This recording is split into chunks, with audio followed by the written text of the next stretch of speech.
बिस्मिल्लाहिर्रहमानिर्रहीम, अस्सलामुअलैकुम, good morning, welcome to सुबह सवेरे पाकिस्तान। मैं हूं हमजा तारक और मैं हूं इशाल सुलेमान। प्रोग्राम का हम आगाज़ कर रहे हैं इस उम्मीद के साथ कि आप सब अच्छे होंगे, खुशबाश होंगे, क्योंकि हम भी अच्छे हैं, खुशबाश हैं। और हम बात करते हैं हमेशा कोरोना SOPs की। तो यहाँ पर एक मैं बड़ी हैरान कुन बात आपको बताऊँगी कि हम मास्क की अफादियत और उसके जो फ़ायदे हैं उनसे हम इनकार नहीं कर सकते। और अब तो चाइना में 300 साल पुराना मास्क जो है, सोने का मास्क, वो बरामद हुआ है खुदाई के दौरान। इशाल ने कसरे नफसी से काम लिया। इशाल ने जो है ना कम बता दिया। अच्छा? मैं आपको बताता हूँ, 3000 साल पुराना सोने का एक मास्क जो है वो दरियाफ्त हुआ है। और ये सेचुआन जो उनका एक सूबा है, वहाँ पर ये दरियाफ्त हुई है। और ये सोने का बना हुआ मास्क ऐसा, इशाल ये पूरा मुंह कवर नहीं करता। अच्छा, हाँ जी। तो इसलिए जो है लोग बड़े हैरान हैं। और उस वक्त जो है ये शाही तौर तरीकों के लिए समझा जा रहा है कि बनाया जाता था मास्क, और थोड़ा सा कवर कर लेते थे इसको, या जो भी इसका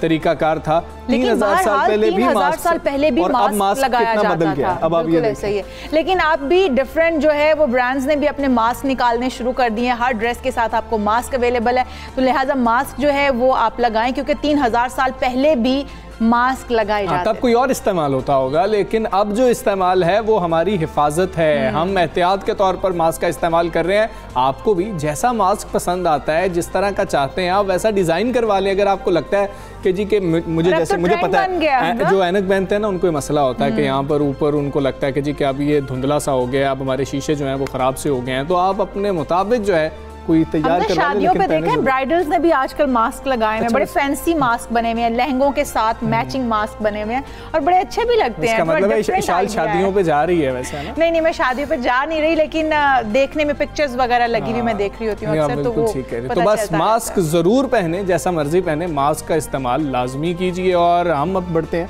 टॉप स्टोरीज की जान। ऑपोजिशन इत्तेहाद का शराजा तिनको की तरह बिखरने लगा। पीपल्स पार्टी और मुस्लिम लीग नून खुलकर एक दूसरे के आमने सामने आ गए। नून लीग देखती रह गई। पीपल्स पार्टी ने यूसुफ रजा गिलानी को अपोजिशन लीडर बनवा लिया। नून लीग की आला क़यादत का पीपल्स पार्टी के फैसले पर शदीद तहफ़्फ़ुज़ात का इजहार। चिबली फराज ने PDM पर शायराना अंदाज में तंज के निश्तर चला दिए। कोरोना के वार जारी, मुल्क भर में अपने पंजे गाड़ने लगा। वफाकी हुकूमत का 50 साल से ज़ायद उम्र के अफराद की कोरोना रजिस्ट्रेशन शुरू करने का फैसला। वफाकी वजीर असद उमर कहते हैं रजिस्ट्रेशन 30 मार्च से शुरू होगी। इस्लामाबाद में 1 से 10 साल के 49 बच्चों में कोरोना वायरस की तस्दीक। सिंध में कोरोना फैलने के खदशात के बायस पीपल्स पार्टी को 4 अप्रैल को रावलपिंडी का जलसा मनसूख करने का मशवरा। बाहर के रंग फीके पड़ने लगे, मौसम गर्मा पर फैलाने लगा। जिस्म को तरोताज़ा रखने के लिए खुराक और तर्ज ज़िंदगी में तब्दीलियाँ करना होंगी। गर्मियों में जिस्मानी खुश्की, सर दर्द और दीगर अमराज में इजाफा हो जाता है। ग़िज़ाइयत से माला माल मौसम गर्मा के लजीज फलों का इस्तेमाल ज़रूरी है। गर्म मशरूबात, ड्राई फ्रूट्स, मसाले, रोस्ट से रखें दूरी। पाकिस्तान समेत दुनिया भर में आज थिएटर का आलमी दिन मनाया जा रहा है। सकाफत के फ़रोग और इब्लाग आमा के लिए थिएटर की बेहद अहमियत है। पाकिस्तान थिएटर का सुनहरा दौर देख चुका, मगर दौरे हाजिर में थिएटर इंडस्ट्री तबाही की जानिब रवादमा। कमर्शियल थिएटर अपनी मादर पदर आज़ादी पॉलिसी के बायस तनकीद की जद में रहता है। जी, तो टॉप स्टोरीज़ आपने जानी हैं। सबसे पहले बात करेंगे कोरोना वायरस के हवाले से, उसकी एहतियात के हवाले से और वैक्सीनेशन के हवाले से भी बातचीत होगी, क्योंकि कल ये ऐलान कर दिया गया, ट्वीट किया गया कि अब 50 साल से जो ज़ायद अफराद हैं उन लोगों को भी रजिस्ट्रेशन के मरहले में दाखिल किया जा रहा है। और 30 मार्च से जो है उस मरहले में वो दाखिल हो जाएंगे, और उसके बाद वैक्सीनेट करना उनको भी शुरू कर दिया जाएगा। पहले 60 बरस से ऊपर के जो अफराद थे उनको वैक्सीन लगवाई जा रही थी। और हुकूमत की जानिब से ये पहले भी कहा गया था कि मरहलावार तमाम लोगों को कोरोना जो वैक्सीन है वो लगाई जाएगी। और कोरोना वायरस मुल्क भर में जैसा कि आप सब जानते हैं इस वक्त पंजे गाड़ चुका है। वफाकी हुकूमत भी वबा की तीसरी लहर से लड़ने के लिए तमाम तर जो ज़रूरी इकदाम हैं वो कर रही है। 60 साल के बाद अब 50 साल से ज़ायद उम्र अफराद की कोरोना रजिस्ट्रेशन शुरू करने का फैसला किया गया है। और वफाकी वज़ीर बराए मनसूबाबंदी असद उमर ने ट्विटर पैगाम में भी ये बात कही है कि मुल्क भर में 50 साल से ज़ायद अफराद की रजिस्ट्रेशन जो है वो शुरू कर दी जाएगी। हाँ, 30 मार्च से शुरू हो जाएगी। और मुल्क भर में कोरोना केसेस बढ़ रहे हैं, हम सब जानते हैं। 25 मार्च को 2 जुलाई 2020 के बाद पहली मरतबा मुल्क में 4000 से ज़ायद केसेस रिपोर्ट हुए थे और हम ये 500 के करीब चले गए थे, जहाँ से हम फिर वापस आए हैं, जिसके नतीजे में मुल्क में कोरोना केसेस मुस्बत आने की शरह 10.29% तक जा पहुंची है। और नाज़रीन सिर्फ यही नहीं है हमजा, अगर इस्लामाबाद की बात करें तो गुज़श्ता दिन के दौरान 1 से 10 साल तक के जो बच्चे हैं 49 बच्चे उनमें कोरोना वायरस की तशख़ीस हुई है। पहले हम यही समझ रहे थे कि बच्चों में ये वबा नहीं फैल रही, लेकिन बच्चे भी अब जो है वो इससे मुतासिर हो रहे हैं। 49 बच्चे हैं इस्लामाबाद में जो एक दिन में मुतासिर हुए हैं।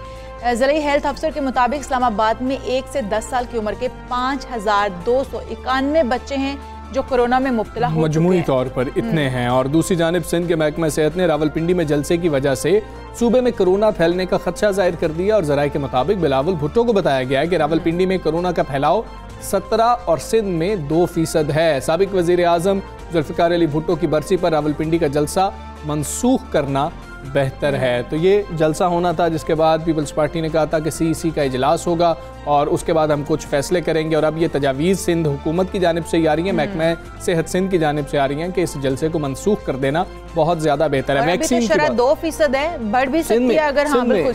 और यहाँ पर कितना फ़र्क है। हाँ। तो अगर ये जलसा होता है तो खुदा ना खास्ता केसेस बढ़ सकते हैं, इसलिए मनसूख करने की तजवीज़ दी गई है। अच्छा, लोग क्या राय रखते हैं शाल, उनसे जानते हैं। अब 60 साल के बाद 50 साल की उम्र के लोगों को वैक्सीन लगाने के लिए रजिस्ट्रेशन का फैसला किया गया है और वैक्सीन से जुड़े शकूक व शुबहात और हुकूमती फैसले पर अवामी राय जान लेते हैं। तो लोगों का क्या कहना है, आपको वो सुना।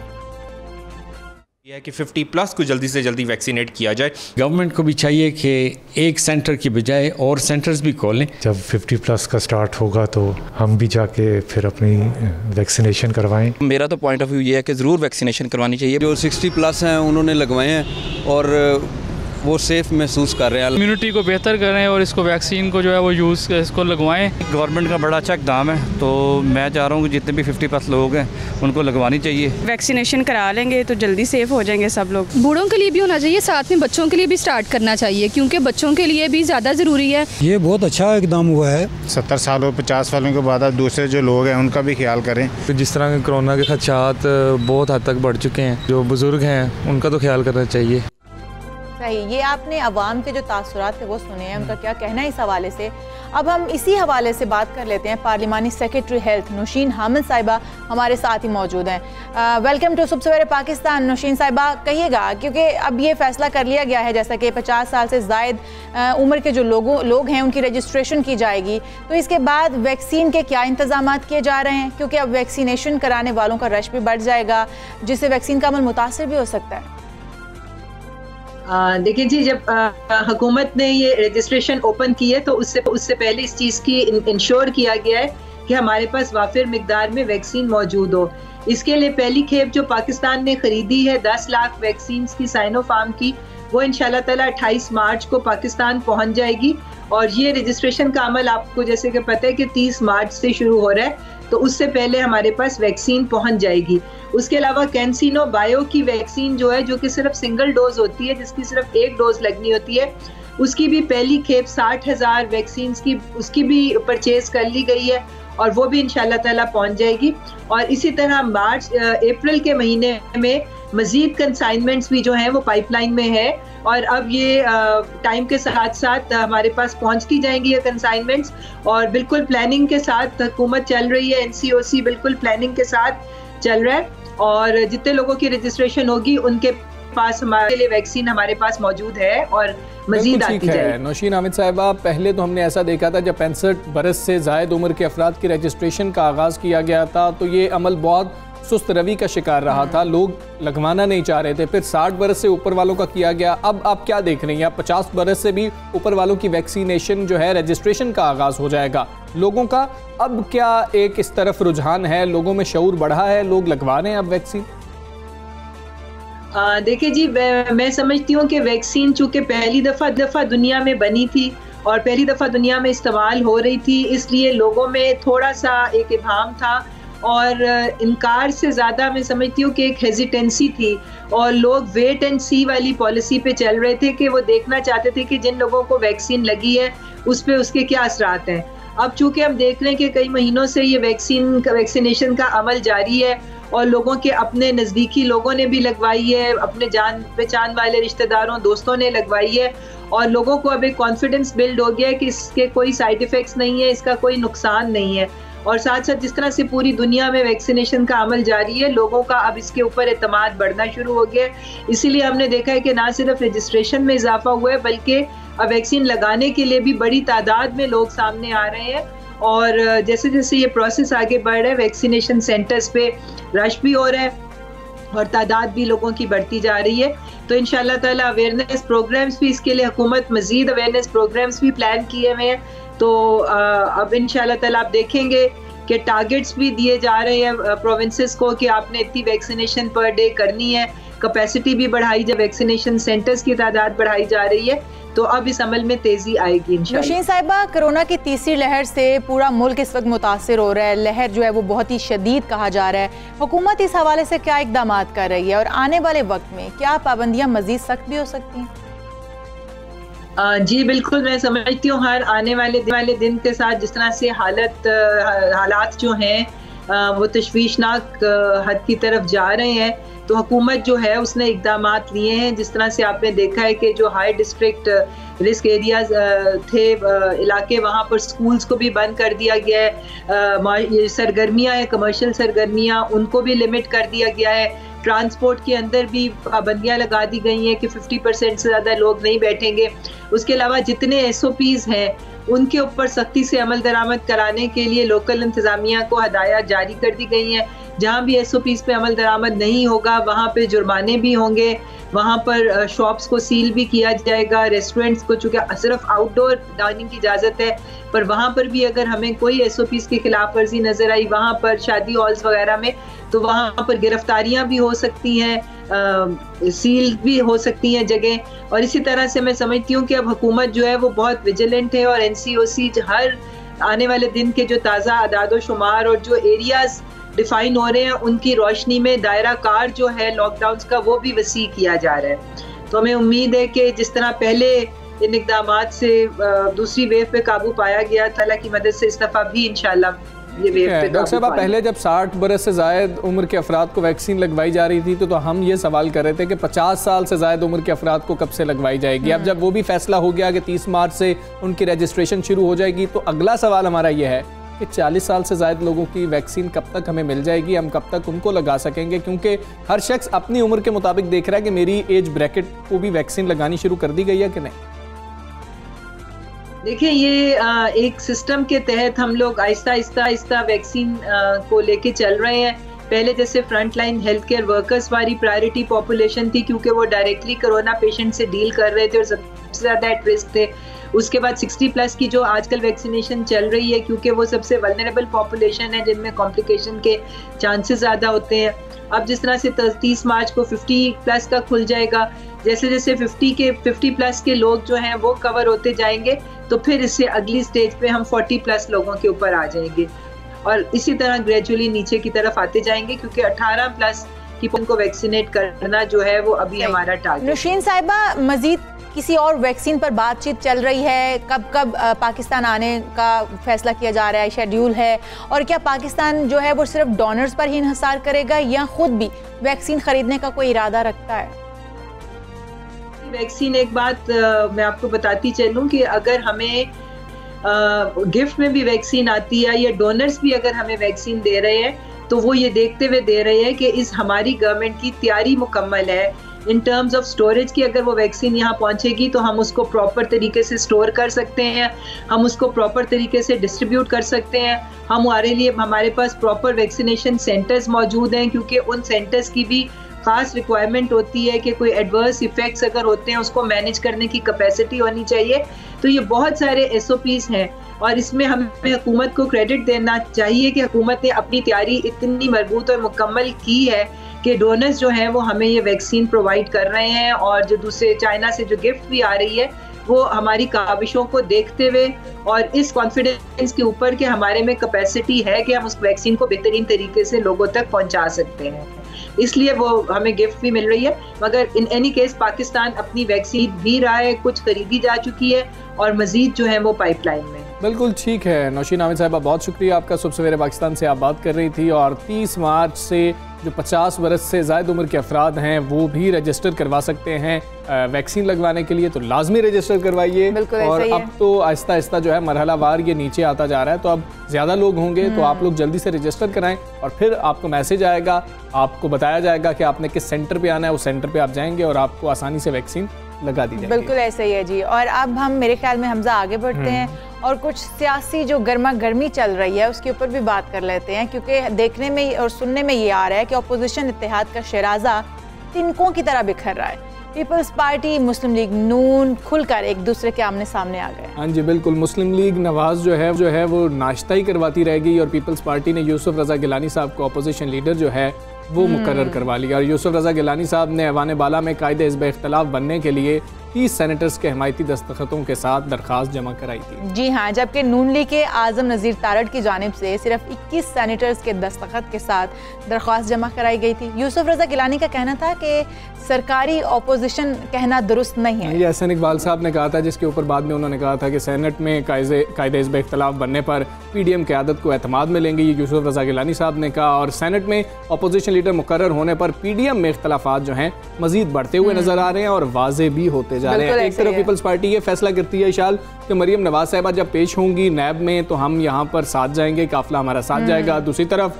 उनके लिए नाश्ते का एहतमाम किया जाता है, वहाँ पर भी लोग पहुँचते हैं और ये मामला भी हो जाता है। माइजा हमीद साहब हमारे साथ मौजूद हैं, उनसे बात करते हैं। हमीद साहब अस्सलाम वालेकुम, गुड मॉर्निंग।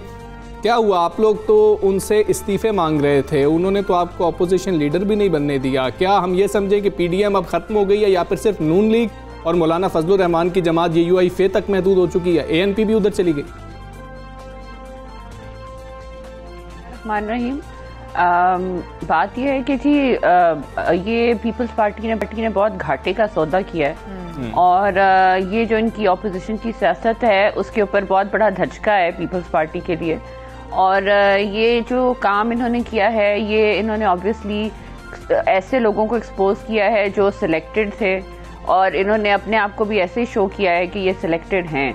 तो मेरा पॉइंट ये है कि PDM को तो धचका लगे या ना लगे, सबसे ज़्यादा इम्पोर्टेंट बात ये है कि आपको पीपल्स पार्टी को चाहिए था कि आके PDM के प्लेटफॉर्म के थ्रू अगर बात करते, अगर जो है मशावरत करते, तो हमें कोई एतराज़ ना होता कि हम leader of the opposition peoples party का जो है वो उसको आगे ले आते। लेकिन पॉइंट ये है कि इन्होंने जो है ये एक काम किया है किसी मुशावरत के बगैर, किसी कंसल्टेशन के बगैर। तो साफ जाहिर है कि दाल में कुछ काला है, और ऑब्वियसली ये लोग जो है सिलेक्टेड वाला जो ठीक है दाल में अगर कुछ काला है, तो एक ट्वीट के बाद जो मरियम नवाज साहिबा ने की थी उसके बाद सीज फायर हो गया था, जरा खामोशी हो गई थी। मरियम साहिबा से जब सवाल भी किया गया साफी की जानिब से, उन्होंने कहा कि जी के नेक्स्ट क्वेश्चन, तो अब वो सीज फायर मुआहिदा जो था क्या वो खत्म हो गया? आप लोग फिर उसी मौक़िफ़ पे कायम है कि ये जो है सिलेक्टेड दूसरा तैयार किया जा रहा है? देखिए ये बात तो आप खुद देख लें कि प्रूव हो गई कि कल नाश्ते पे बुलाया गया एक तरफ, और ये भी कहा गया कि हम लोग जो है नैब में मरियम नवाज साहिबा को ज्वाइन करेंगे, पीपल्स पार्टी वाल की ये स्टांस थी। तो उसके बाद सुबह आप जाके वहाँ पे अपनी नोटिफिकेशन करा लेते हैं, तो ये तो साफ जाहिर है कि जो है नियत में कुछ फतूर है, और ये सारा काम जो हुआ है। लेकिन मैं ये समझती हूँ पर्सनली कि सबसे ज्यादा जो नुकसान हुआ है, देखिए ये घाटे का सौदा किया गया है। ये सबसे ज्यादा नुकसान एक ऐसी पार्टी को हुआ है जो अपने आप को जमहूरियत पसंद कहती है, अपने आप को जो है कहती है कि हम शहीदों की पार्टी हैं और हमने जो है जमहूरियत के लिए बहुत बड़ी जंग लड़ी है। तो वो फिर ऐसा काम कैसे क्यों कर रहे हैं जिसमें सिलेक्टेड लोगों को शामिल करके इन्होंने अपना लीडर ऑफ ऑपोजिशन बना लिया। Leader of opposition is not an important post के इतना ज्यादा कॉम्प्रोमाइज किया जाए। माइदा साहिबा, आपने कहा कि अगर मुशावरत कर ली जाती तो हो सकता है कि आप खुद ही कह देते कि पीपल्स पार्टी का जो है वो अपोजिशन लीडर आना चाहिए। क्या इससे पहले पीडीएम की जमातों की तमाम जमातों की आपस में मुशावरत नहीं हुई, पीपल्स पार्टी ने कोई बात नहीं की? और दूसरी बात ये भी कि अगर अब हो चुका, चलें अपोजिशन लीडर पीपल्स पार्टी की जानिब से आ गया, पीडीएम का क्या फ्यूचर देख रही हैं? क्या पीडीएम को बिखरा हुआ हम देखें? देखिए पीडीएम हमारी पार्टी और सारी जो है वो, देखिए ये डिबेट जो है वो अभी इम्पोर्टेंट नहीं है। जब जो डिबेट ज़्यादा इम्पोर्टेंट है वो ये है कि पीपल्स पार्टी का जो काम है, जो इन्होंने किया है, जो इन्होंने कल अपनी कारकर्दगी दिखाई है, सामने नज़र आ रहा है कि बहुत से सिलेक्टेड लोगों को इन्होंने, देखे ना अब जिस तरह वो सादिक संजरानी साहब को हम सिलेक्टेड कहते थे और उन्होंने उन सिलेक्टेड लोगों के वोट लिए, अब वही उनको वोट यूसुफ रजा गिलानी साहब को मिल रहे हैं। तो आप क्या समझे, हम क्या समझेंगे ये सिलेक्टेड नहीं है? तो मेरा पॉइंट ये है कि आपको क्या जरूरत थी छुप छुपा के जो है नोटिफिकेशन कराने की? आप आके पीडीएम के प्लेटफॉर्म पे आते, आपको किसने मना किया था? आपकी 8 मुलाकातें मरियम नवाज साहिबा से हुई, 1-to-1 बिलावल साहब की, 15 जो है पीडीएम के थ्रू हुई।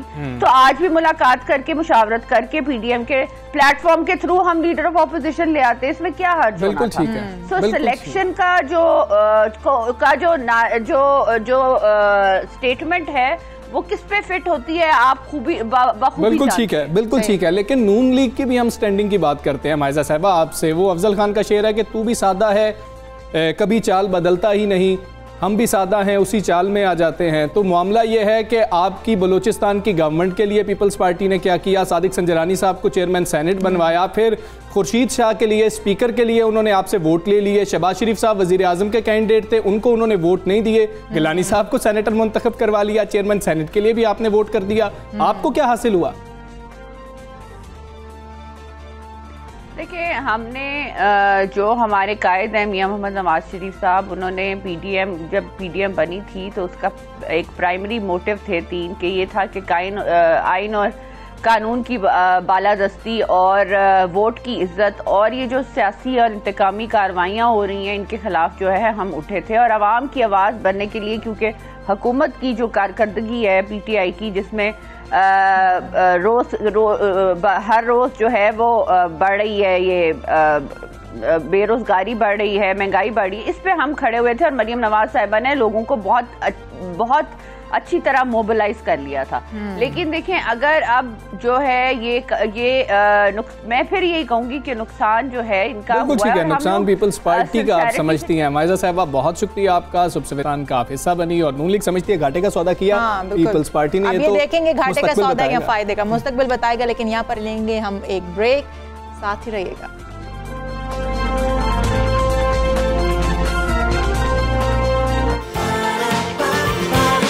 सुबह सवेरे पाकिस्तान,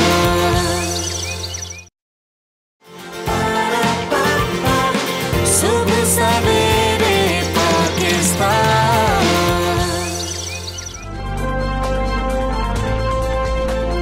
वेलकम टू सुबह सवेरे पाकिस्तान। हम वापस आ चुके हैं। हमजा, हर जगह पे ही पूरी दुनिया में ही आलमी दिन बहुत सारे मनाए जाते हैं और आज भी एक आलमी दिन मनाया जा रहा है पाकिस्तान समेत दुनिया भर में। और ये आलमी दिन किस चीज़ का मनाया जा रहा है? थिएटर का।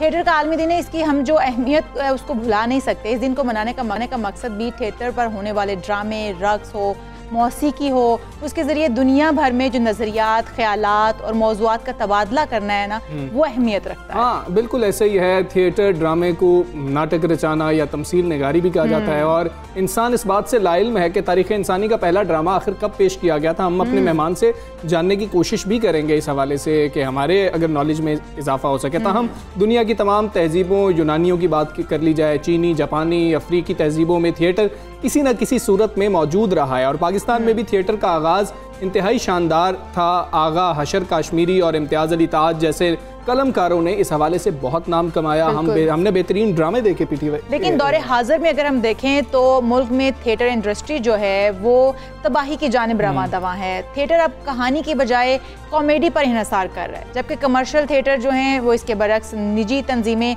आज भी संजीदा थिएटर के फ़रोग के लिए कोशिशें कर रही हैं। बिल्कुल, अगर आप देखें कि कितना अच्छा थिएटर अभी भी हो रहा है, हमारे बहुत मतलब ऑडियंस शायद जो है वो बढ़ चुके हैं और लोग वो देखने के लिए नहीं जा रहे। अगर हम जाएं तो हमें पता लगता है कि थिएटर के लिए आज भी काविश की जा रही है। इसी हवाले से हम बात करेंगे। हमारे मेहमान हैं ड्रामार और theatre director, senior theatre director हैं शाहिद नदीम साहब। शाहिद नदीम साहब, अस्सलाम वालेकुम सर, गुड मॉर्निंग सर। सबसे पहले तो हमें ये बताएं, किसी भी मुआशरे में थिएटर की अहमियत कितनी है, जो उस मुआशरे की अक्कासी भी करता हो और उसकी इस्लाह भी करता है?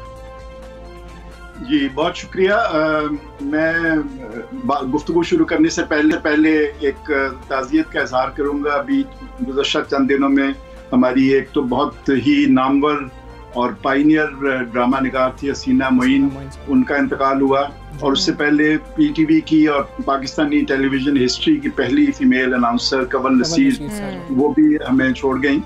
तो बहरहाल ये दुनिया भी जैसे कि शेक्सपियर ने कहा था कि world is a stage and actors come and go, तो ये स्टेज दुनिया का जिस तरह मौजूद है उसी तरह थिएटर की और परफॉर्मिंग आर्ट्स की दुनिया भी मौजूद है।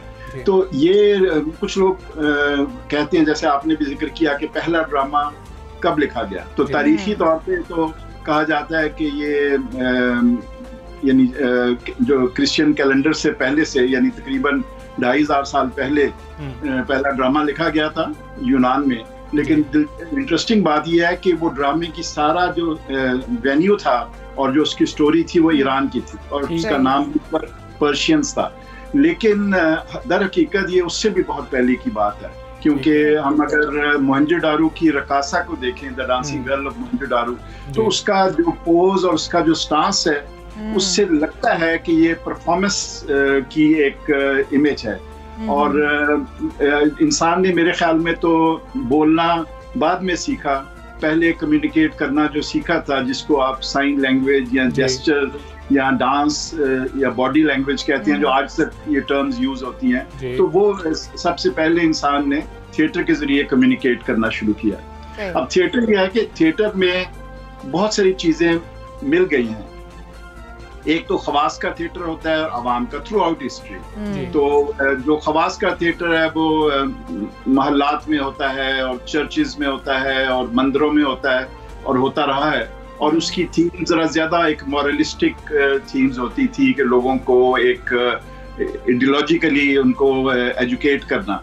लेकिन जो आवाम का थिएटर है उसमें ना सिर्फ ये है कि मॉरल एक मैसेज भी होता था, लेकिन साथ साथ तफरीह होती थी सबके लिए, और तफरीह के साथ साथ अपने कल्चर की सेलिब्रेशन भी होती थी, अपनी आइडेंटिटी की। तो ये इस लिहाज से थिएटर जो है, जैसे पर्शियंस का मैंने जिक्र किया जो पहला थिएटर था, उसमें भी वो एंटी वॉर प्ले है। तो आप सोच लें कि 2500 साल बाद भी एंटी वॉर थीम जो है वो कितनी इम्पोर्टेंट है। सो थिएटर और पॉलिटिकल मैसेज या सोशल मैसेज ये हमेशा ये एक लाज़िम मलज़ूम रहे हैं। सिर्फ ये है कि आप थिएटर को प्रोपेगेंडे के जरिए के लिए या लेक्चर के लिए यूज ना करें, उसमें एंटरटेनमेंट रखें, उसमें खूबसूरती हो, उसमें कल्चर हो और साथ उसमें कोई मैसेज भी हो। शाहिद नदीम साहब, अगर हम देखें तो एक ज़माना था कि पाकिस्तान में बामकसद ड्रामे पेश किए जाते थे, जिन्हें देखने के लिए लोग फैमिलीज़ के साथ आते थे। मगर अब जो स्टेज ड्रामे पेश किए जाते हैं उनमें फहाशी जो वो ज़्यादा होती है या कॉमेडी उस तरह की ज़्यादा होती है कि फैमिलीज़ थिएटर की तरफ रुख ही नहीं करती हैं। तो इसका जिम्मेदार कौन है? मेरा ख्याल है कि आप थिएटर की एक ख़ास सिम्त की तरफ इशारा कर रही हैं, जो एक कमर्शियल थिएटर या जिसको यहाँ पर पंजाब में जुगत थिएटर भी कहते हैं, स्टैंड अप कॉमेडी कहते हैं, which is not really theatre. Theatre जैसे मैंने बताया जो हज़ार साल पुराना एक हमारा एक विरसा है तारीखी तौर पे, वो उसके अंदर खूबसूरती होती है, कहानी होती है, मैसेज होता है, सेलिब्रेशन होती है, ह्यूमन इमोशंस होती हैं। तो ये जो थिएटर जिसका आप जिक्र कर रही हैं, ये एक उसका मसक शुदा तस्वर है, क्योंकि हमारे यहाँ हुकूमतों ने उसको थिएटर हमेशा या हुकूमतों या साहिब सरबत लोगों के मदद से और उनकी स्पॉन्सरशिप में चलता है all over the world. Even today साहब यूरोप में चले जाएं या वेस्ट में चले जाएं, तो वो उन्होंने अपनी जो जिम्मेदारी है ना हुकूमत ने पूरी की, ना कॉरपोरेट सेक्टर और जो साहिब सरबत लोग हैं उन्होंने की, अनलाइक इंडिया और बांग्लादेश जहाँ पर वो लोग सपोर्ट करते हैं। लेकिन मैं अपनी एक मिसाल दे सकता हूँ कि पिछले 37 साल से हम रेगुलरली थिएटर कर रहे हैं all over Pakistan, all over the sub continent, all over India, all over the world. और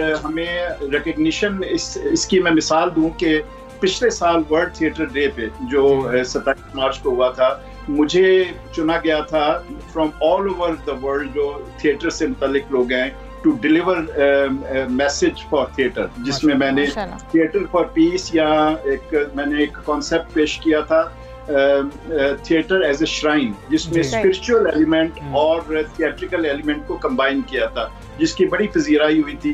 तो इस लिहाज से ये कोशिश जारी है, ऐसे ग्रुप्स मौजूद हैं। सिर्फ ये है कि शायद आपके लिए भी वो इतनी दिलचस्पी का बाइस नहीं, क्योंकि आपके यहाँ तो न्यूज चैनल्स पे रोज एक थिएटर लगा होता है और वो जो कॉमेडियंस हैं उनको आपने कुछ को तो आपने अपनी स्टूडियो में बिठाया होता है, कुछ जो है वो इस्लामाबाद।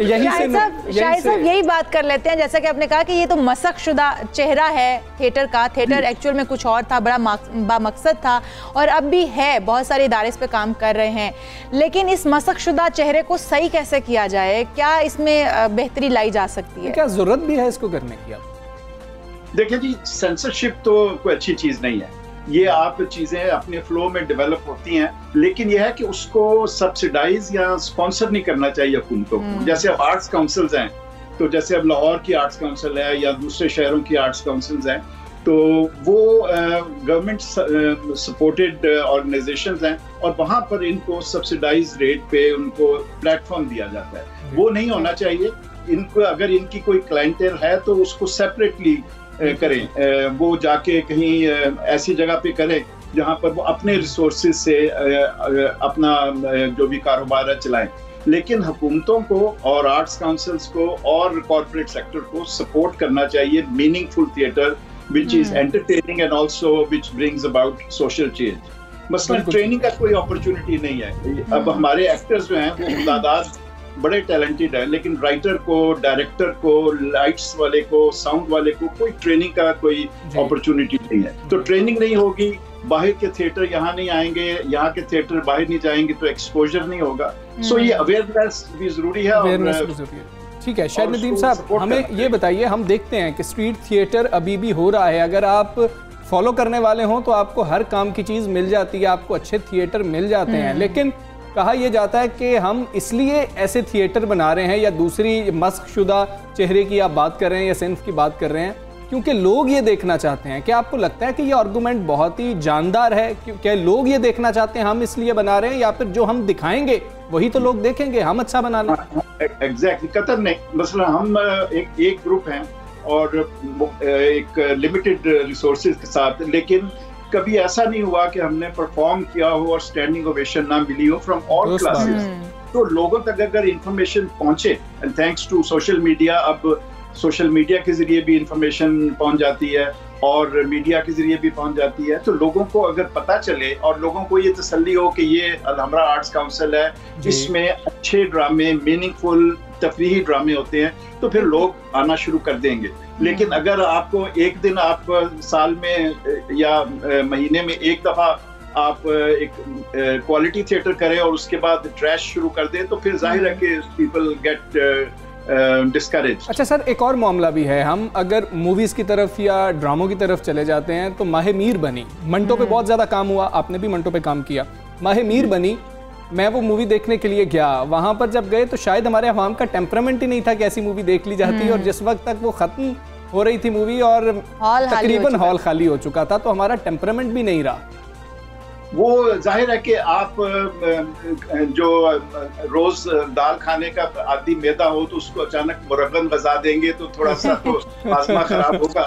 लेकिन मैं आपको मंटो की मिसाल दूं जो मैंने लिखी थी। मंटो में आखिरी वक्त तक, जब तक वो चली है, तो पैक्ड ऑडियंस होती थी। सो मैसेज देना, एक होता है कि टारगेटेड ऑडियंस होता है, बाज प्लेज ऐसे होते हैं या फिल्में ऐसी होती हैं जो एक खास क्लास के लिए होती हैं, पढ़े लिखे और ज़्यादा इंटेलेक्चुअली साउंड लोग होते हैं, और कुछ होती हैं आवाम के लिए। तो इसके बैलेंस करने की ज़रूरत है। बाज़ ऐसी सारी दुनिया में ऐसी फिल्में बनती हैं जो एक लिमिटेड ऑडियंस के लिए होती हैं, एक्सपेरिमेंटल फिल्में होती हैं, सो उससे डिस्करेज नहीं होना चाहिए, लेकिन कोशिश ये करनी चाहिए कि आप ड्रामा या फिल्म ऐसी हो जो सबको अपील करे किसी न किसी लेवल तक। मेरा एक प्ले है दारा शिको के ऊपर, वो ब्रिटिश नेशनल थिएटर में पेश किया गया, जिनको वहाँ की ऑडियंस को इसकी कोई बैकग्राउंड नहीं थी दारा और मुगल सल्तनत की, लेकिन आप यकीन जाने कि 3-3.5 महीने वो मुसलसल चला है नेशनल थिएटर लंदन में,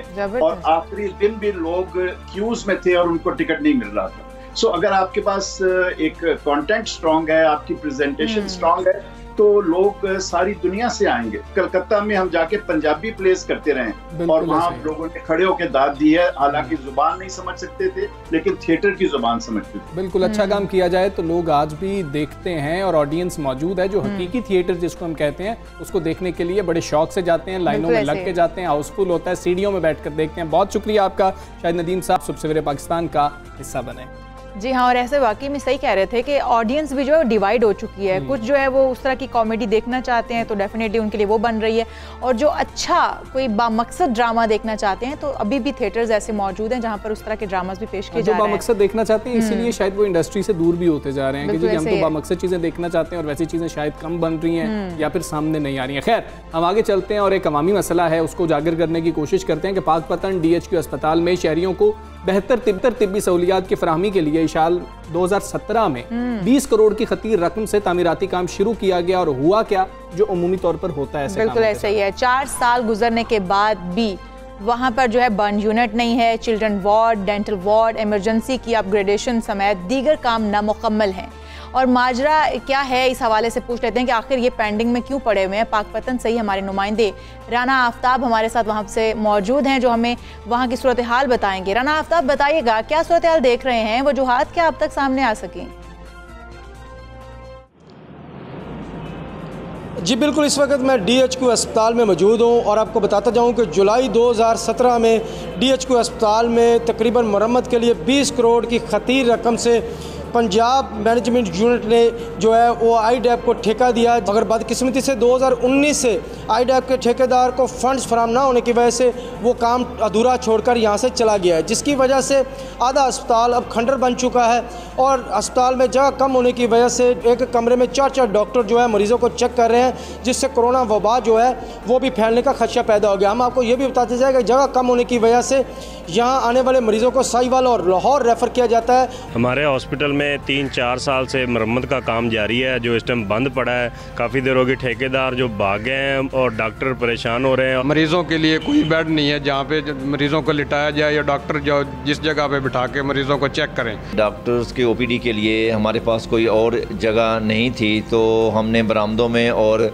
वार्ड में पार्टीशन करके डॉक्टर्स को छोटे छोटे कमरों में बिठा रखा है। अवामुल नास ने फौरी तौर पर यह मुतालबा किया है, वादा किया गया था जो हुकूमत की जानिब से बेहतर तिब्बी सहूलियात फराहम की जाएंगी, उसके लिए फौरी इक़दाम उठाए जाएँ और IDAP के ठेकेदार को फंड्स जारी किए जाएँ ताकि जो अधूरा छोड़ा गया काम है यह मुकम्मल हो सके और पाकपतन की आवाम जो है वो बेहतर तिब्बी सहूलियात से जो है मुस्तफ़ीद हो सके और उनकी ज़िंदगियाँ भी महफूज हो सकें। जी सही, शुक्रिया राना। अब आप हमारे साथ मौजूद थे, वहाँ की सूरत हाल से हमें आगाह कर रहे थे। और ये हम अमूमी रवैया भी देखते हैं अस्पतालों का यही है, इंतज़ामिया जो है वो वहाँ पर काम करने के लिए तैयारी नज़र नहीं आती है। अस्पताल जो है वो खाली पड़े होते हैं, या फिर डॉक्टर्स मौजूद नहीं होते या फिर तिब्बी आलात ही मौजूद नहीं होते। बिल्कुल ऐसे ही है। थोड़ा सा आगे चलते हैं, इधर से कुछ खाने पीने की बात करते हैं, ग़िज़ाओं की बात करते हैं। बाहर के रंग जो है धीरे धीरे बिल्कुल मादूम हो रहे हैं। अगर ये कहा जाए कि मादूम हो चुके हैं तो ये भी गलत नहीं होगा। और जो गर्म मौसम है वो इस दफ़ा लंबे अरसे तक हुक्मरानी के लिए तैयार है। और एक तो अब ये भी कहा जा रहा है कि ज़मीन की जो इस दफ़ा की मूवमेंट है वो भी बहुत ज़्यादा तेज़ी से है और इसलिए तेज़ी से इसने सफ़र पूरा। क्लाइमेट चेंज जो है वो भी बड़ी तेज़ी से हो रहा है, मौसम जो है वो गर्म है और आप अपने जिस्म को तरोताज़ा रखने के लिए अपनी ग़िज़ाओं को, अपनी तर्ज ज़िंदगी को थोड़ा सा तब्दील कर लें, क्योंकि ये बहुत ज़रूरी भी है ताकि हम गर्मियों में भी तरोताज़ा रह सकें। बिल्कुल ऐसे ही है इशाल। देखें, हम सर्दियों की खुराकें अपनी होती हैं, गर्मियों की खुराकें अपनी होती हैं, और फिर जब मौसम तब्दील हो रहा होता है तो हमने ख़ुद को भी तब्दील करना होता है और हमें बहुत मुश्किल हो रही होती है कि हमने किस तरीके से ये अपने आप को ढालना है सर्दियों की खुराकों से गर्मियों की खुराकों में। यही बात हम जानने की कोशिश करेंगे। हमारे साथ माहिर ग़िज़ाइयत डॉक्टर जवेरिया महमूद मौजूद हैं।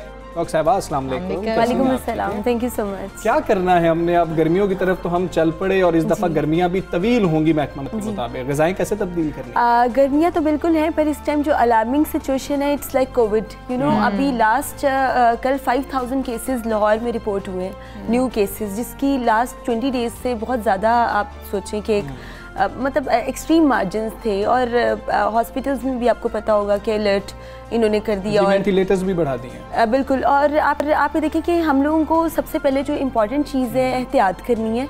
कीप योर सेल्फ हाइड्रेटेड, पानी का इस्तेमाल करें। आप वर्कaholic हैं, आप स्टूडेंट हैं, आपकी इफ़ यू आर चेयरमैन और आइदर यूरोपियन, आप किसी भी किस्म का काम करें, पानी का इस्तेमाल आपने नहीं भूलना।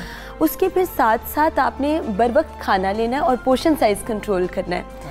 देखिए कि जब भी हम अपनी खुराक को डिस्टर्ब करते हैं, मैनेज नहीं होती, तो क्या होता है हमारा पूरा जो लाइफ साइकिल, इवन डाइजेशन और आपकी डिफरेंट प्रॉब्लम्स आपको जनरेट होना शुरू हो जाती हैं।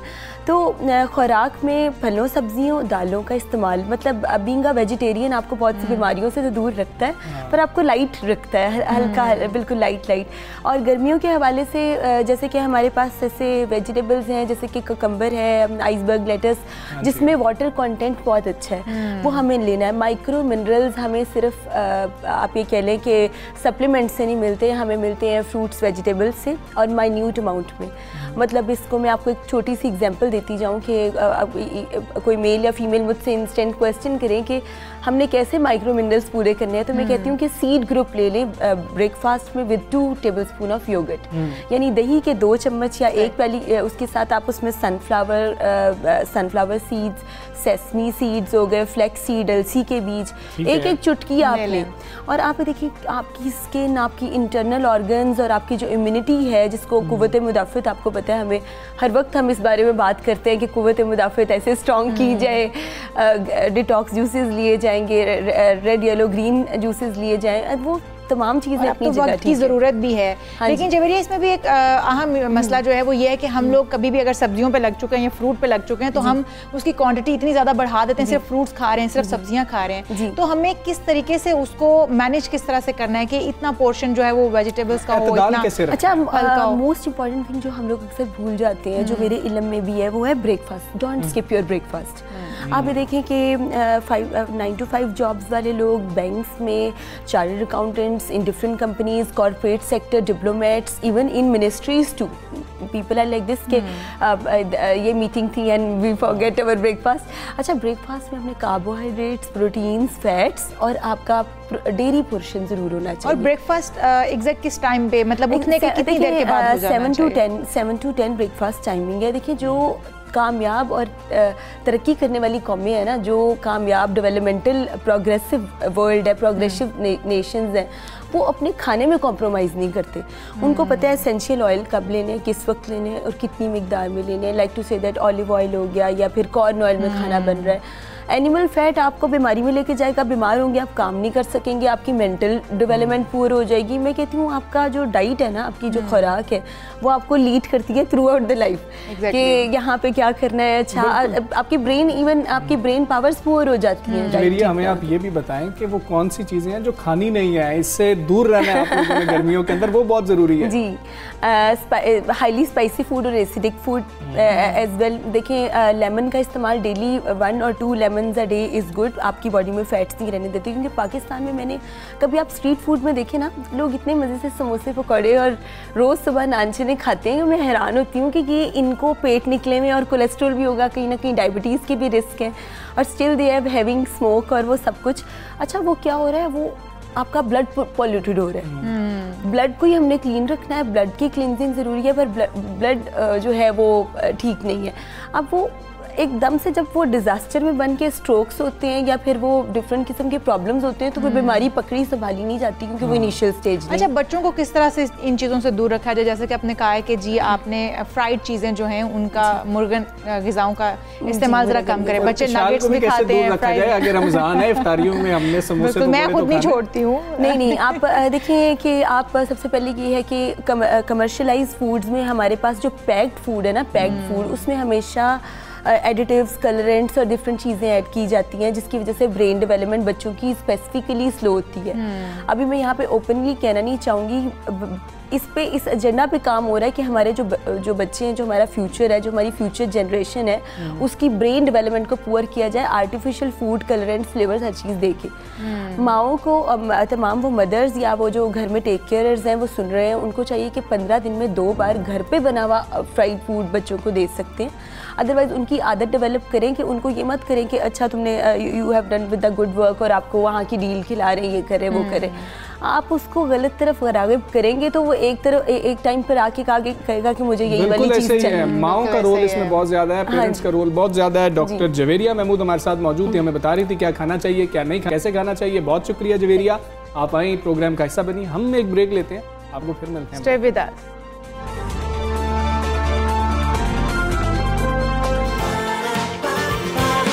सुबह सवेरे पाकिस्तान,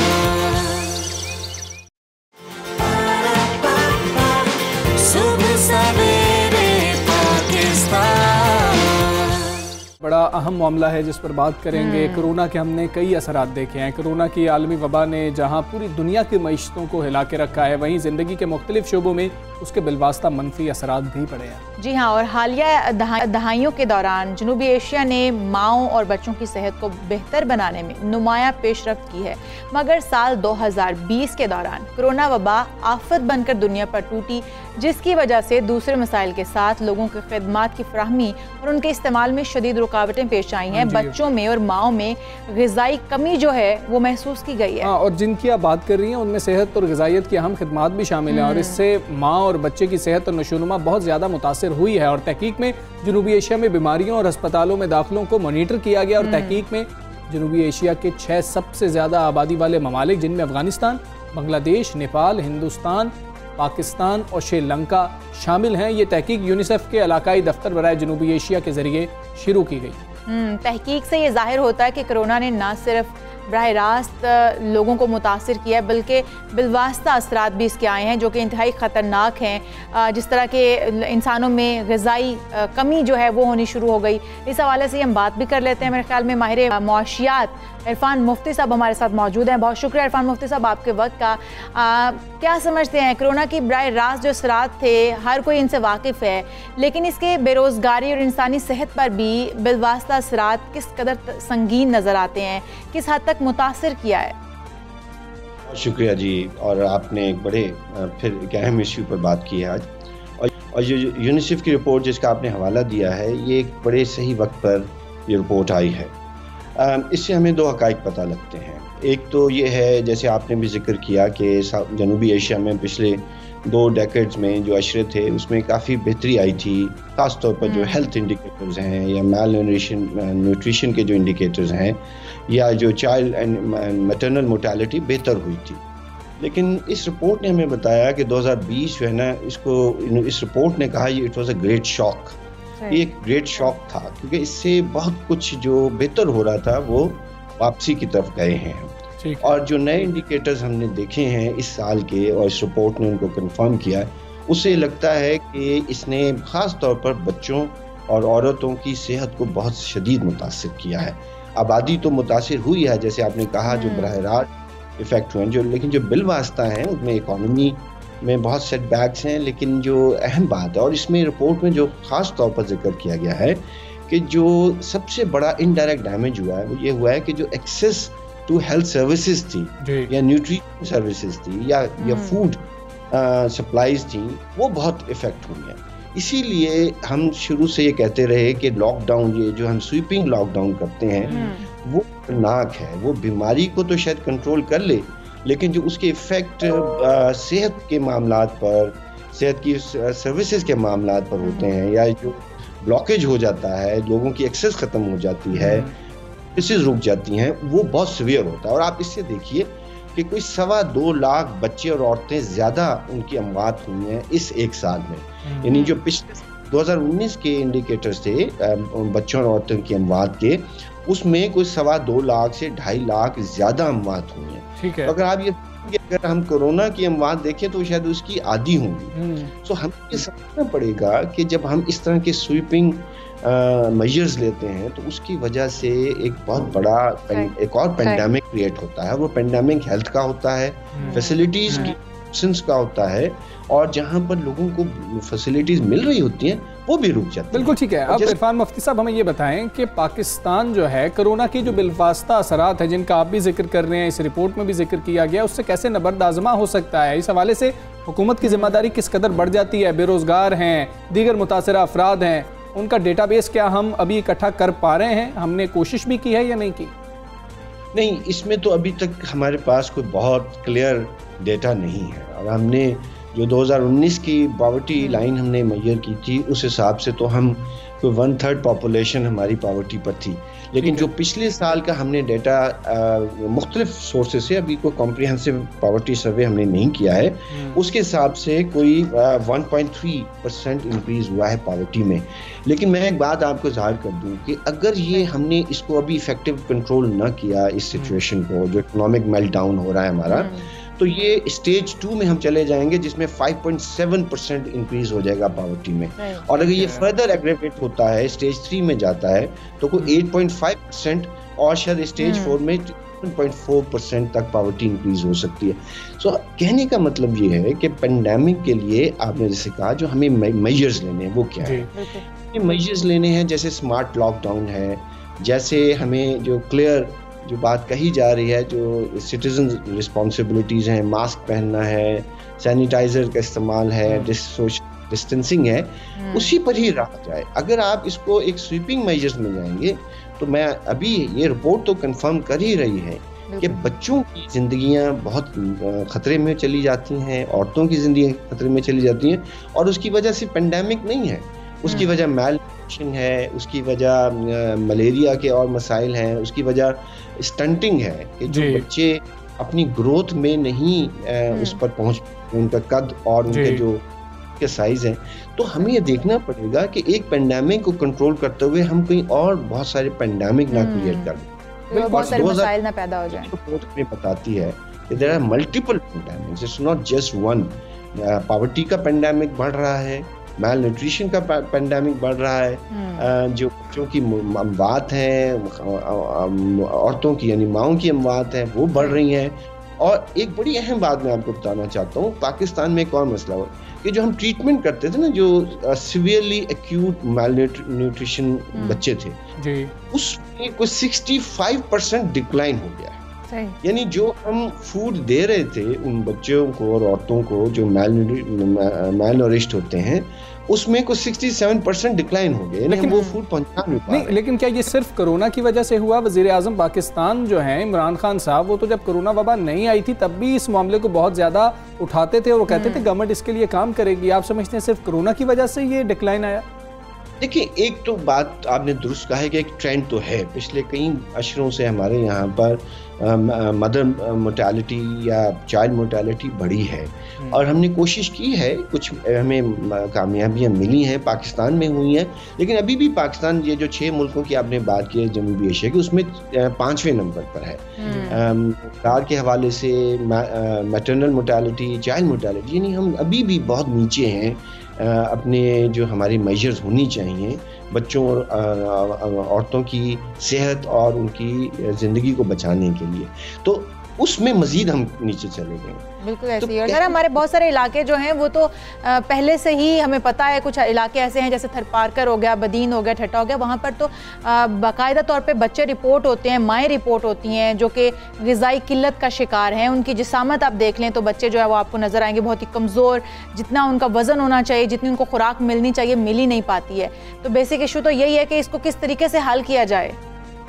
मेरे ख्याल है यही बात जो अब यूनिसेफ की रिपोर्ट ने हमें बताई है, और उसने हमें बहुत इम्पोर्टेंटली 4-5 मेजर्स का कहा है।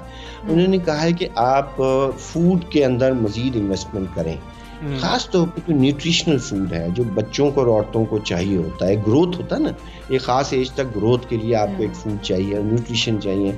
अगर आप उसमें इन्वेस्ट नहीं करेंगे, ये फूड आप प्रोड्यूस ज़रूर करते हैं लेकिन फूड की डिस्ट्रीब्यूशन आप सही नहीं कर पाते, नतीजा ये होता है कि बहुत ज़्यादा आबादी आपकी जो न्यूट्रिशनल फूड से महरूम रहती है। तो हमें ये देखना चाहिए कि उस सिस्टम को हमें कैसे बेहतर करना है। इसमें वो यूनिसेफ कहता है आप ज़रूर इन्वेस्टमेंट करें। फिर उन्होंने कहा जी आप क्वालिटी हेल्थ सर्विसेज, यानी जो रूरल एरियाज़ में या जैसे अर्बन कच्ची आबादी है वहाँ पर अभी हेल्थ सर्विसेज अवेलेबल नहीं है, जो हैं वो लो क्वालिटी हैं। सो कहने का वो ये कहना चाह रहे हैं कि आप पेंडेमिक से ज़रूर आप डील करें, उसको आप उसको पर काम करें, लेकिन आप ये ना करें कि जो दीगर मेजर्स आप लेते रहे हैं जिनमें थोड़ी बहुत आपने इम्प्रूवमेंट की हैं उसमें आप बिल्कुल ठीक है। सिर्फ हमारा सारा ध्यान उसमें नहीं, पेंडेमिक पे नहीं चला जाना चाहिए। हमें जो है, जो हम फूड के हवाले से काम कर रहे थे उसमें मजीद अब तेज़ी लाना होगी हमें, और जो हेल्थ सर्विसेज हैं उनको मजीद बेहतर उन लोगों के लिए भी करना होगा जहाँ पर हम कोरोना से मुतासिर होने वाले लोगों के लिए करें। बहुत शुक्रिया मुफ्ती साहब, आप सुबह सवेरे पाकिस्तान साहब बने। और अभी हम एक ब्रेक लेंगे, ब्रेक के बाद आपको फिर मिलते हैं।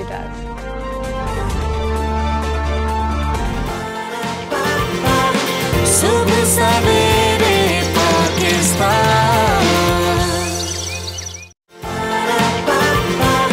सुबह सवेरे पाकिस्तान।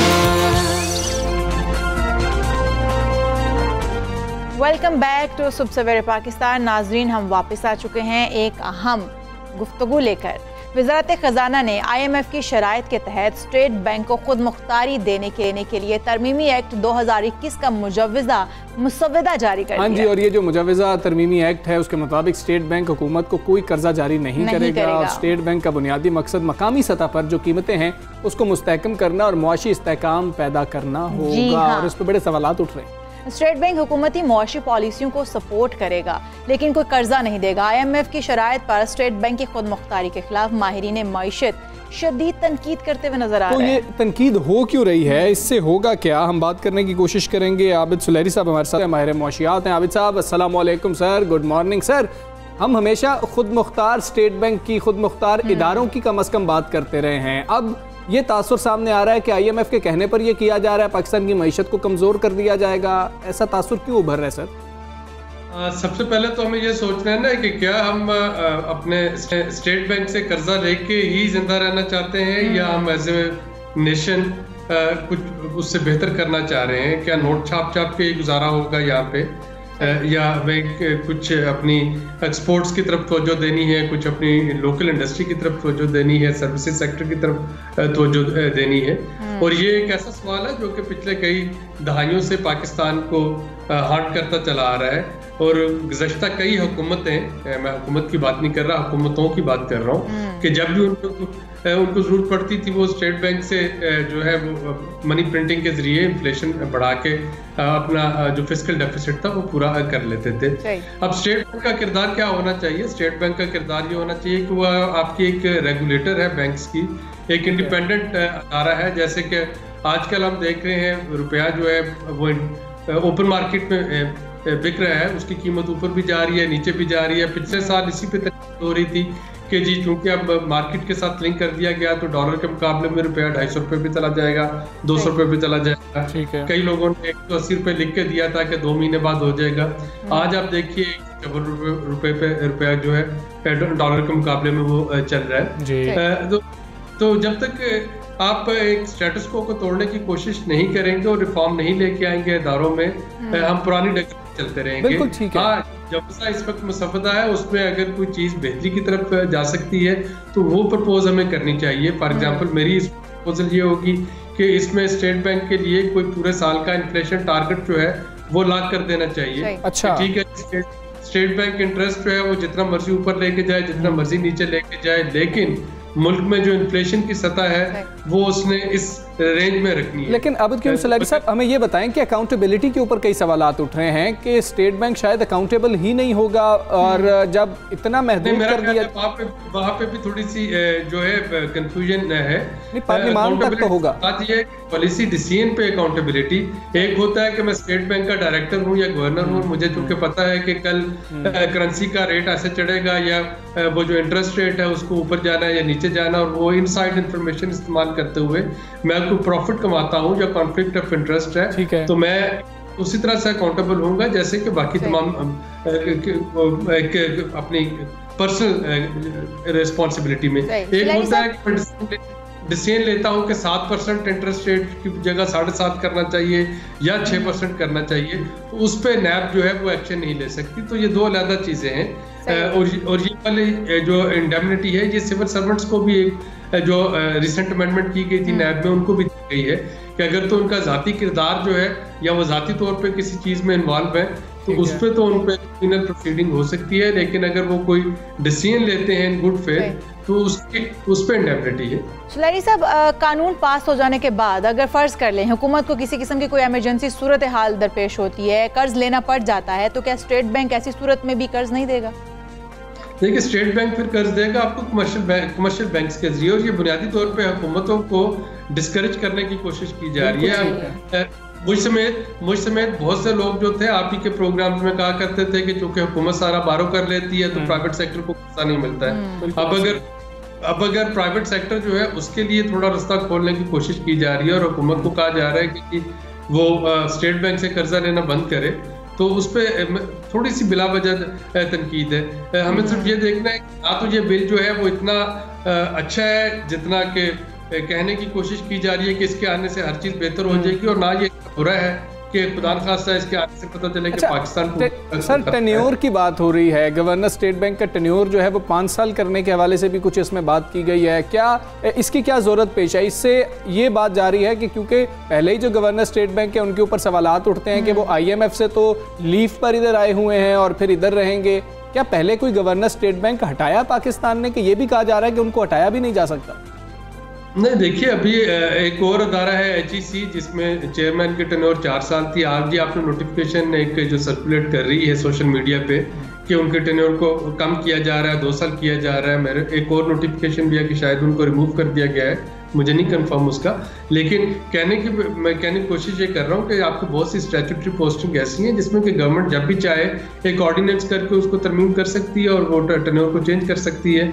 लेट्स से कि अगर स्टेट बैंक के गवर्नर जो है उस पर हुकूमत का एतमाद नहीं है तो हुकूमत को क्या करना है, एक नोटिफिकेशन ही करना है ना। आप कोई ऑर्डिनेंस के जरिए तो मुल्क में कुछ भी इस वक्त किया जा सकता है, किया जा रहा है, होता रहा है। तो ये खुदा खास्ता कोई ऐसी सहीफा या हदीस तो नहीं बन जाएगी कि जी एक दफा हो गया 5 साल तो अब गवर्नर को हटाया नहीं जाएगा।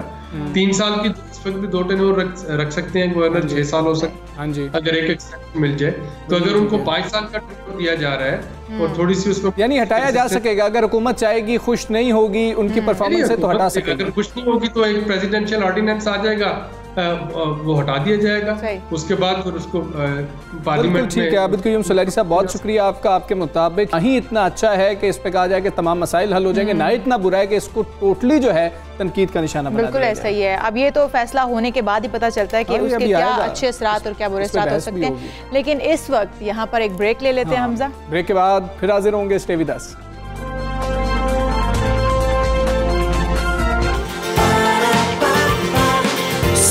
सवेरे पाकिस्तान,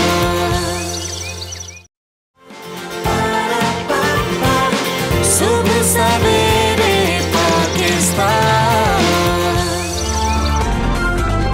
जी वेलकम बैक। और हम बात करेंगे पाकिस्तान के अंदर अब बहुत ज़्यादा ख़ासतौर पे हमने कोरोना के अंदर ये देखा कि ऑनलाइन जो है ना चीज़ें मंगवाने का, ख़रीदने का बहुत ज़्यादा रुझान बढ़ गया। और इशाल भी खासी नाराज़ थी कि जो चीज़ ऑर्डर करती हैं वैसी चीज़ नहीं है, दिखाना कुछ और आना कुछ और। ये जो वो कहते हैं ना हाथी के दांत दिखाने के और खाने के और, वो वाला हिसाब हो जाता है। और यही मामला है, क्या पूरी दुनिया में ऐसा होता है या सिर्फ पाकिस्तान में ऐसा होता है? इस पर कुछ चेक्स क्यों नहीं होते? और हम कैसे ये इंश्योर कर सकते हैं कि जिसको हम ऑर्डर करने लगे हैं ऑनलाइन वो चीज़ बिल्कुल ठीक होगी। इसी हवाले से हम जानने की कोशिश करेंगे digital media expert Usama Khilji हमारे साथ मौजूद। अस्सलाम वालेकुम, गुड मॉर्निंग उसामा।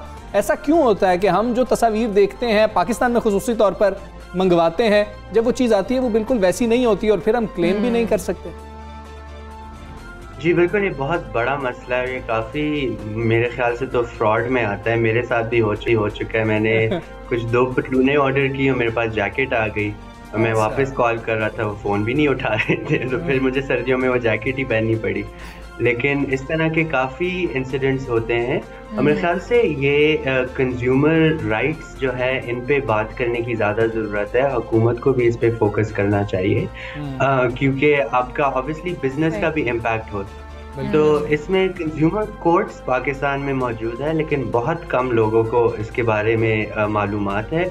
और दूसरा, अगर आप 1000 या 1500 या 500 रुपए की शॉपिंग कर रहे हैं, उस पर कोई गलत चीज़ आती है तो बहुत कम लोग ऐसे हैं जो उस रकम के लिए हम कंज्यूमर कोर्ट में क्योंकि नहीं जा सकते। 1500-1000 के लिए कौन जाएगा कंज्यूमर कोर्ट में? कौन केस जो है वो दायर करेगा उन पे? तो हम कौन सा बेहतर तरीका है जिससे हम ये जज कर सकेंगे ये ठीक है, ये वेबसाइट जो है ये अच्छी चीज़ भिजवाएगी, जो दिखा रही है वही भेजेगी? जी, इसमें कुछ तरीकाकार है। सबसे पहले तो आप रिव्यूज देख सकते हैं वेबसाइट पे, जो कस्टमर रिव्यूज होते हैं कि उन्होंने क्या लिखा हुआ है। कुछ लोग तो अक्सर फिर अपने दोस्तों से भी रिव्यूज करवा लेते हैं, लेकिन आप ऐसे चीजें लें जिसमें 50 या 100 या ज्यादा रिव्यूज हों और उसमें आप देख लें कि रेटिंग क्या है, 5 स्टार्स हैं, 4 स्टार्स हैं, क्या है क्वालिटी पे, वो कर लें। दूसरा एक चीज जरूरी है, आप राब्ता जो है उनसे फोन पे या किसी और तरीके से कर लें ऑर्डर प्लेस करने से पहले, कंफर्म करने से, ताकि आपके पास एक कम्युनिकेशन चैनल जो हो ओपन हो। तो मैंने पिछले कुछ 2-3 दफ़ा जो चीज़ें खरीदी है, मैंने पहले फ़ोन पे बात की और फिर ऑर्डर किया तो फिर चीज़ ठीक आती है। अच्छा, फिर आपको पतलून की जगह जैकेट नहीं आती? फिर जो है पतलून नहीं आती। अच्छा, आपने व्यूज चेक नहीं किए थे? रिव्यूज आप कह रहे हैं नीचे चेक करने चाहिए, आपने चेक नहीं किए थे? क्योंकि अगर चेक कर लेते आपको तो पतलून की जगह जैकेट नहीं आती। बिल्कुल, मेरे ख्याल से उस टाइम मैंने जल्दबाजी में कोई डील अच्छी लग रही थी तो मैं जल्दी ऑर्डर कर दिया और इसमें जो एहतियात करनी जो है जरूरी है। उसामा, हमें ये बताएं कि ये सिर्फ पाकिस्तान में होता है या इंटरनेशनली भी ऐसा होता है? पाकिस्तान में कोई अलग मामला नहीं है या पाकिस्तान में कुछ ज़्यादा होता है? मेरे ख्याल से पाकिस्तान में कुछ ज़्यादा हो रहा है, लेकिन ये इंटरनेशनली प्रॉब्लम है हर जगह, क्योंकि ऑनलाइन आप वैसे तो आप दुकान में जाते हैं, आपको चीज़ नज़र आती है, इसमें आप स्क्रीन पे देख रहे हैं तो या तस्वीर मैनिपुलेट की जाती है या तो कोई इन्फॉर्मेशन कोई और दी जाती है, तो इसका वो जो है कॉन्सिक्वेंसेस जो है मेरे ख्याल से ज़्यादा होने चाहिए इस फ्रॉड के। तो अगर बिजनेसेस को पता होगा कि वो पकड़े जाएंगे या उनके खिलाफ हुकूमत कोई एक्शन लेगी फ्रॉड के लिए, तो मेरे ख्याल से तब वो ऐसा काम कम करेंगे। तो इसमें हुकूमत की भी थोड़ी रिस्पॉन्सिबिलिटी, हुकूमत की भी जिम्मेदारी है। बहुत शुक्रिया उसामा, आप हमारे साथ मौजूद थे। ये बड़ा अहम है जिस पर आप बात करते, रिव्यूज़ देख लें, ज़रा उनसे फ़ोन पे पहले बात कर लें ताकि इसी तरह ना हो कि आपने कुछ मंगवाया हो और कुछ आ गया हो। और हमने एक ऐसा टैलेंट यहाँ पर बुलाया है और वो टैलेंट हम सुन रहे थे और हमें लग रहा था कि ये टैलेंट तो कमाल का है और ये हमारे व्यूअर्स को भी दिखाना चाहिए, सुनाना चाहिए कि आखिर ये नन्ही गुलकारा कैसे गाती हैं, इतनी छोटी सी उम्र में इतने पक्के सुर इनके कैसे हैं। जी हाँ, हमारे साथ मौजूद हैं फिजा बतूल। हम बातें नहीं करेंगे, हम आपको सिर्फ ये बताएंगे नेस्कैफे बेसमेंट में ये गा चुकी हैं। 8 साल की इनकी उम्र है, 6 साल की जब थी तब इन्होंने नेस्कैफे बेसमेंट में परफॉर्म किया था। फिजा कैसी हैं आप? अस्सलाम वालेकुम। वालेकुम सलाम, मैं ठीक हूँ, आप कैसे हैं? बिल्कुल हम ठीक हैं। फिजा, आप इतनी छोटी सी हो और इतना अच्छा गाती हो, हम गा के भी सुनाएंगे। किससे सीखे आपने? नहीं, पहले तो मेरे भाई गाते थे जब मैं 5 इयर्स की थी, तो उनको देखकर ही मैंने सिंगिंग स्टार्ट की। वो भी सर जिया के पास सीखते थे। अच्छा। तो जब उन्होंने मुझे सुना कि ये भी अच्छा गा रही है तो फिर वो मुझे सर जिया के पास। आज आप हमें क्या सुना रही हैं? अभी मैं आपको सुनाती हूँ बारी। ओह, सुनाएं। तेनू तकिया होश ही भुल गई, गरम गरम चाह हथ ते डुल गई, हथ ते डुल गई जा सजना, ऐसी तेरी निगाह सजना, जांदे जांदे दस दी जा तू दिल दे विच की तेरे, दिल दे विच की तेरे।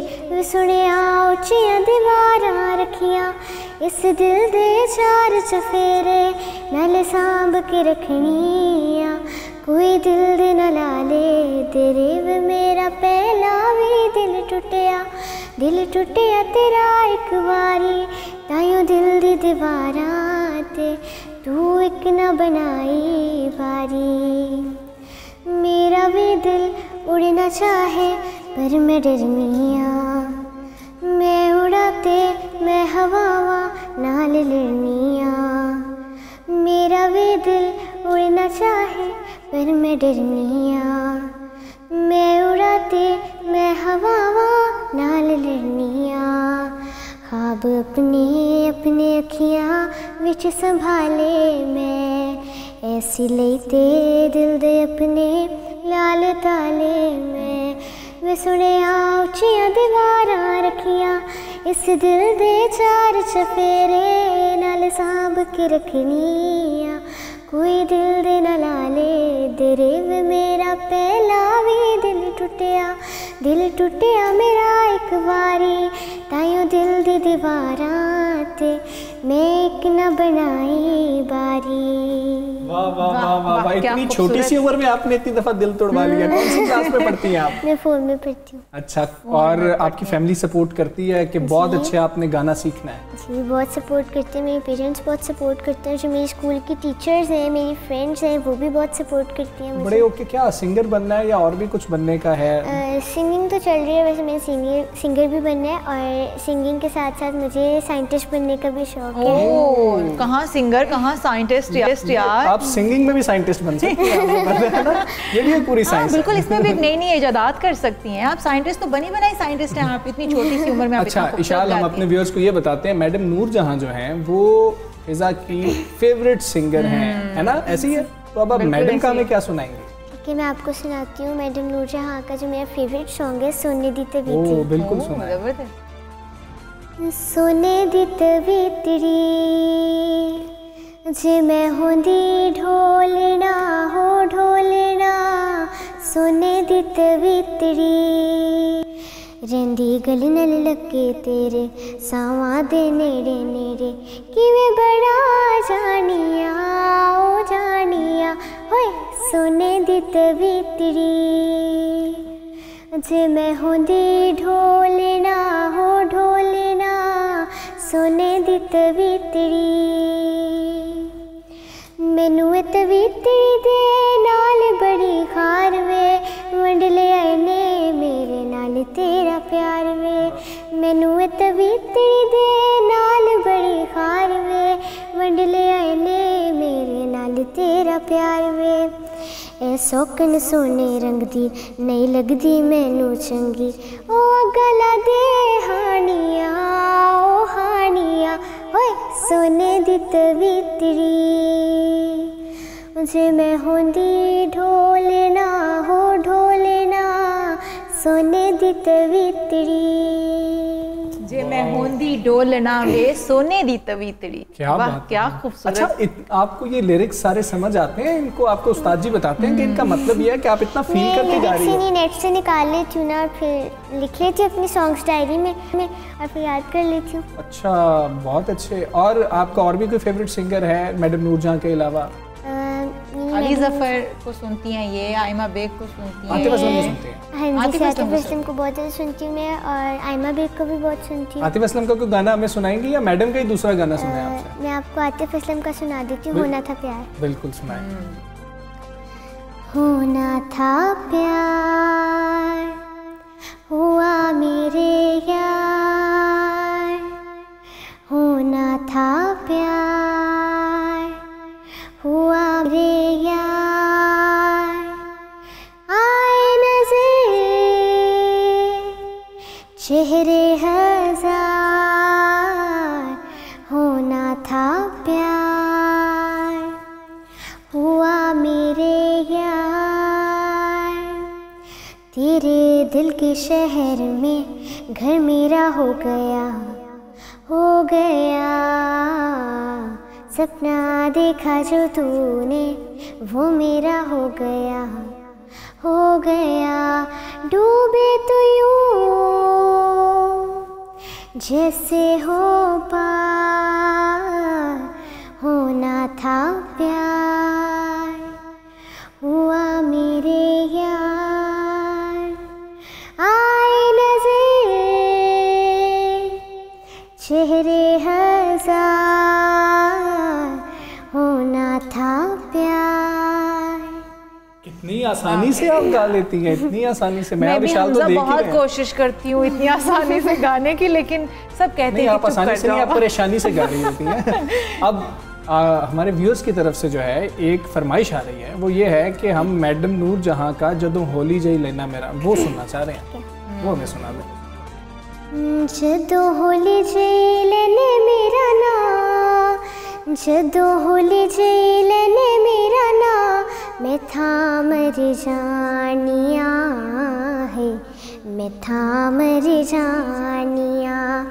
हाय हाय जदों होली जई लेने मेरा ना, सुनी तू कूक मेरी सुन कदी हुक वे, सुन कदी हुक वे, मेरे नाले हो जिया करना सलूक वे, जिंदड़ी मलूक अडी कुट के ना फड़ मेरी बा, मैं था मर जानिया है, मैं था मर जानिया।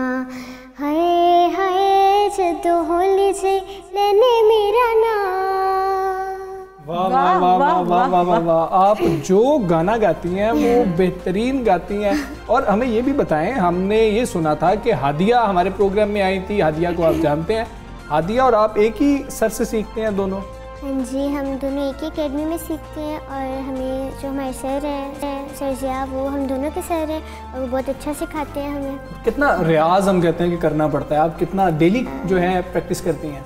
जी, हम डेली करते हैं, यानी 2 आवर्स करते हैं। अच्छा, तो पढ़ाई के लिए टाइम मिल जाता है? आज आप जैसे मैं बता रही थी कि आपका पेपर भी है मैथ का, तो उसकी तैयारी है? जी, बहुत अच्छी। नहीं, पहले से मैंने सारी तैयारी कर ली थी। जब पहले तो पेपर हो गए थे ना मेरे 5 पेपर स्कूल में ही हो गए थे, तो 4 रह गए थे, तो पहले से मैंने तैयारी कर ली थी। अच्छा नाज़रीन, आपको ये भी बताते चलें, जैसे हम ब्रेक में पूछ रहे थे फ़िज़ा से कि पेपर है तो तैयारी है, तो फ़िज़ा का मुंह बन गया था मैथ के ऊपर। तो वैसे माशाल्लाह बहुत ही लाइफ वाइज बच्ची है, लेकिन मैथ जो है वो मेरी भी कमज़ोरी रहा है। आपकी कमज़ोरी रहा है, मुझे पता है। फ़िज़ा के पूरे नंबर आते होंगे इसके अंदर। और फ़िज़ा, मौसीकी और मैथ्स जो है, आप क्या समझती हैं कि दोनों चीज़ें साथ साथ चलाना कितना आसान है, कितना मुश्किल है? आपको कितनी मेहनत ज़्यादा करनी पड़ती है? क्या टीचर्स नहीं कहती कि तुम सिंगिंग में पड़ी रहती हो, तुम्हें तो पढ़ाई पे ज़्यादा तवज्जो देनी चाहिए? नहीं, टीचर्स तो कहती हैं इन्हीं पढ़ाई भी करें, सिंगिंग भी करें। और जो मेरी मामा है वो कहती हैं कि इन्हीं सिंगिंग तो क्योंकि चल रही है, मगर ज़्यादा फोकस अपनी पढ़ाई पर भी तो करना चाहिए। चलें, थैंक यू, आप हमारे शो पे आई, आपने बहुत अच्छा गाया। अपने गाने को जो है आप इसी तरह से जारी रखें, बहुत सी दुआएं आपके लिए। और ये जो भी टैलेंट हो बच्चे के अंदर, उसको आप उसको सिखाएं और उसको वो टैलेंट जो है वो आगे लेके जाने दें। हम दोनों को इजाज़त दीजिए। अल्लाह हाफ़िज़। अल्लाह।